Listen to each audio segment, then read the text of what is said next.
Abatuuze b'e Matugga mu ggombolola y'Egombe mu munisipali y'e Nansana bawuniikiridde omukazi bw'asibidde bba mu mmotoka n'amukumako omuliro. Hassan Kibirige ow'emyaka 29 nga mutuuze ku kyalo lwa Dabbi mu ggombolola y'Egombe yakiguddeko nga mukyala we Aisha Nalubega ye yamusibidde mu mmotoka ekika kya taxi namba UAV 576V n'agikumako omuliro era ng'olwamaze okukola kino n'amalamu omusubi. Senga yambuka olaba wakati wagundi scrapwe nyumba ezizirya ayingidde mu kakuba obwati naye nga yeebikiridde bwati fesesi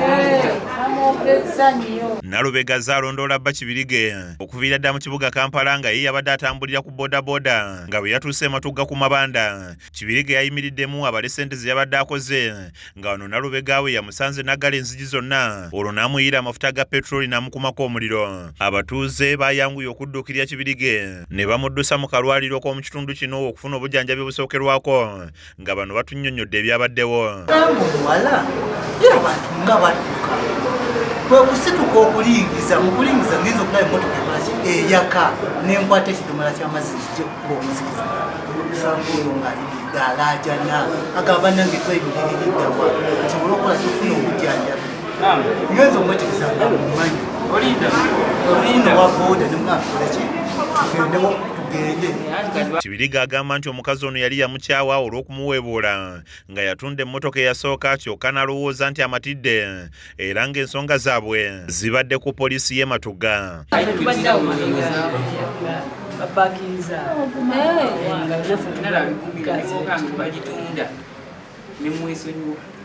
Oluvannyuma poliisi ezze n'emutwala mu ddwaliro ekiruddo okufuna obujjanjabi. Abatuuze bavumiridde ekikolwa kino ne basaba poliisi okuyigga Nalubega yonna gy'ali era akwatibwe. Nsonga eri wano lwaleero eyo mukyala yayokyereza mu baawe mu motoka nze nga magezi gempa eri abafumbo ndoza kyandibadde kyabuvunaanyizibwa kusooka okuwuliziganya n'okukulembeza okusonyiwa.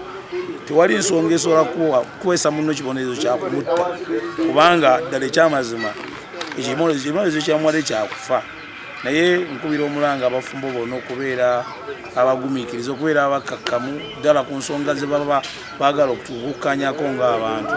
Naye kikolwa kibi nnyo, kikolwa kya butemu okwokyera omusajja wo mu mmotoka. Ndabye emmotoka weefaanana n'endabya ddala nga obutemu bwabadde bwa ddala. Katonda yazizza bibi okulanga. Mmeeya w'eggombolola y'Egombe Ronald Kasiriivu Kabembula agamba nti yeewuunya engeri abafumbo gye batambuzaamu omukwano gwabwe. Kwasa ennaku nti obutabanguko maka buvudde mu kuyombagana ate ne budda mu kutemula bantu. Tukaanya obutakkaanya bwabangawo naye enkwata gye bwakwatibwangamu si yenkwata ate kati abantu gye babukwatamu. Abantu baffe beetaaga okwekuba mu mitima nti obufumbo bwe bwasobanga at least wabangayo abantu abakulu abatuuze abantu oba bannaddiini. Kizza Peter yakusakidde eggulire lino ku Rakes TV Agaalero.